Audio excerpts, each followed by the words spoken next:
Good Morning Business, le grand entretien. Le grand entretien ce matin à 8h20 sur BFM Business. Notre invité avec Raphaël Legendre, c'est Marc Mortureux. Bonjour. Bonjour. Vous êtes le directeur général de la PFA. Vous publiez tous les mois les chiffres des immatriculations. Pour le mois de décembre, ils sont pas si mauvais, mais ça ne remettra pas en cause la tendance de cette année 2024 qui est une année compliquée. On est à moins 22% par rapport à 2019. Qu'est-ce qu'on peut souhaiter à l'industrie automobile pour 2025 ? Des clients. Oui, c'est ça. Le premier élément, c'est qu'effectivement, ça fait 5 années de suite que nous avons des volumes très très bas au niveau du marché. Et la difficulté pour l'industrie automobile, c'est que c'est une industrie de volume. Toutes les PME, les ETI, il y en a plusieurs milliers qui travaillent pour la filière automobile, sont en grande difficulté aujourd'hui, tout simplement parce que depuis 5 ans, on est à des niveaux qui sont 20-22% en dessous de ce qu'on connaissait avant la crise. Et du coup, on a des surcapacités, et c'est ce qu'on voit à l'heure actuelle, un certain nombre de fermetures de sites, d'entreprises qui ont du mal à rembourser, par exemple, leurs prêts garantis par l'État, les PGE, etc. Donc effectivement, ce qu'on peut souhaiter, c'est des clients, puisque l'offre est là. Il y a beaucoup de véhicules qui ont été renouvelés, que ça soit dans le thermique, de l'hybride et de plus en plus dans l'électrique. Donc l'offre est là. Maintenant, ce qu'on veut, c'est effectivement créer les conditions pour qu'il y ait des clients. Il faut qu'on rentre dans le détail, Marc Mortureux, du marché, effectivement, parce que l'hybride, par exemple, si on fait la séparation entre thermique, hybride et électrique, l'hybride continue de très bien marché, et c'est près de 43% du total des ventes. Donc qu'est-ce qui cloche ? C'est le thermique ou c'est l'électrique ? Alors de toute façon, les constructeurs arrêtent progressivement le pur thermique pour le transférer vers l'hybride. Donc on voit le transfert, d'ailleurs l'essence et le diesel baissent énormément, et c'est l'hybride qui effectivement prend la place. Avec d'ailleurs 2 constructeurs qui sont très présents sur ces hybrides non rechargeables, Toyota, d'ailleurs les 2 modèles Yaris et Yaris Cross qui sont fabriqués à Valenciennes sont rentrés, je dirais, dans le top 10. Sont dans le top 10. Dans le top 10. Et puis Renault, qui a également beaucoup de véhicules hybrides.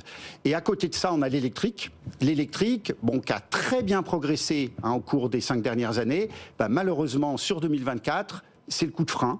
On est très légèrement en retrait par rapport à l'année dernière, alors que on espérait être sur une trajectoire de progression régulière tous les ans, ce qui est d'ailleurs nécessaire pour atteindre les objectifs qui sont fixés au niveau de l'Europe et qui visent à réduire progressivement les émissions de CO2. Oui, c'est ça, vous dites, c'est un peu moins d'une voiture sur 5, c'est 16,9% du marché, très précisément les ventes de véhicules électriques.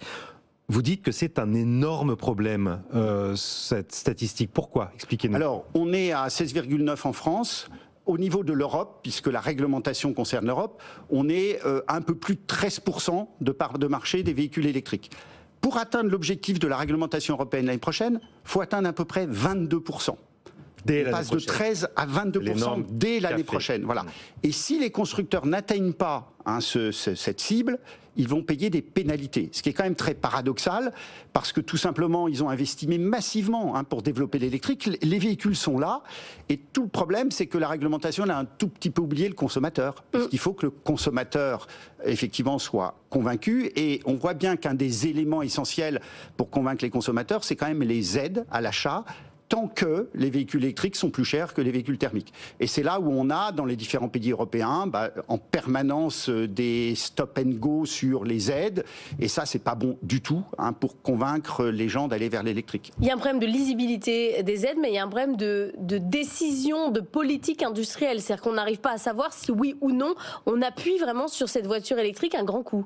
Oui, c'est clair qu'on a eu effectivement en France une politique assez cohérente jusqu'à relativement récemment.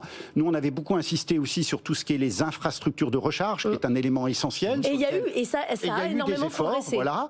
Aujourd'hui, on se retrouve avec des situations où il n'y a plus de bonus du tout pour l'achat pour les flottes d'entreprises. Il n'y en a plus pour les véhicules utilitaires électriques.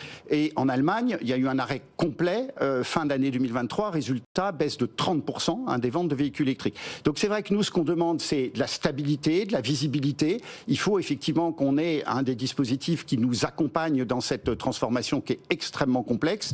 Et mais sans incentive, est-ce qu'il y a un marché ? Pour l'instant, non. Alors il y a un marché, mais il n'est pas à la hauteur de ce qui est demandé par la réglementation européenne, qui est extraordinairement ambitieuse. Nous, on est convaincus que l'électrique a vraiment du sens pour beaucoup d'usages. parce que la conduite est très confortable. Sur le plan environnemental, c'est clair, et notamment dans un pays comme la France qui a de l'électricité décarbonée, c'est un bilan très très favorable. Donc nous, on croit vraiment à l'avenir de l'électrique, mais on sait que pour y arriver, il faut être accompagné dans la durée. Et c'est là où on a une difficulté. Ça, c'est l'incentive, l'incitation. Il y a aussi de la coercition qui est en train de se mettre en place avec une proposition de loi qui arrive au mois de février au Parlement pour accélérer le verdissement des flottes et sanctionner les entreprises qui ne joueraient pas le jeu.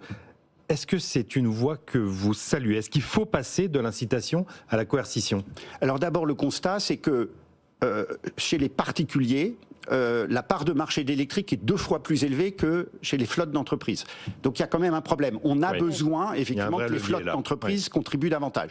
Nous, ce qu'on demande, c'est, je dirais, une politique un peu carotte et bâton. C'est-à-dire, il faut qu'il y ait des incitations fiscales pour encourager les flottes d'entreprises à basculer vers l'électrique.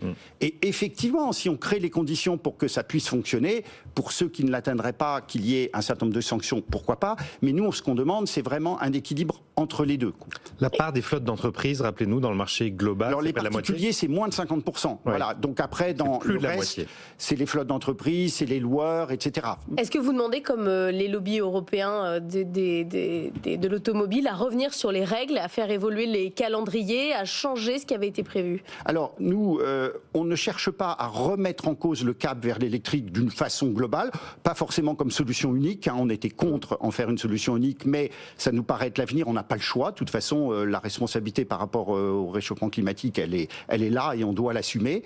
Par contre, on trouverait totalement paradoxal que des constructeurs qui ont tout fait pour aller vers l'électrique soient pénalisés tout simplement parce que les clients ne sont pas là en nombre suffisant, et notamment parce que beaucoup de pays en Europe ne font pas ce qu'il faut pour créer les conditions du basculement, et notamment on parlait des infrastructures de recharge dans pas mal de domaines.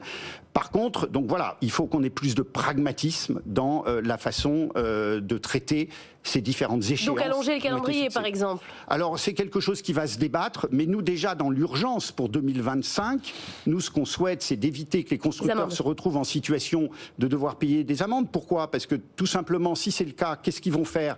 Ils vont ajuster de toute façon leur mix énergétique entre les véhicules électriques et les véhicules thermiques. S'ils vendent pas assez d'électrique, ils vont s'auto-limiter dans les ventes de véhicules thermiques, et ça va encore aggraver le contexte du marché tel qu'on le connaît. Donc nous, ce qu'on veut, c'est qu'au niveau de l'Europe, aussi on se réveille un peu. On l'a pas évoqué, la concurrence chinoise qui est là, qui est redoutable. Ils ont des volumes absolument considérables. Nous, on n'est pas dans une industrie qui a peur de la concurrence. C'est un monde qui est ouvert. Par contre, ce qu'on souhaite, c'est que les règles du jeu soient équitables, et que un des sujets sur lesquels on travaille aujourd'hui, c'est comment faire en sorte que, quand on vend des voitures en Europe, le contenu local soit significatif pour préserver une industrie en Europe. La Chine, justement, et cette année 2025 où il pourrait y avoir plus de ventes de véhicules électriques que de voitures thermiques, c'est à la une du journal de 8h30. Merci beaucoup Marc Mortureux d'être venu ce matin, directeur général de la PFA.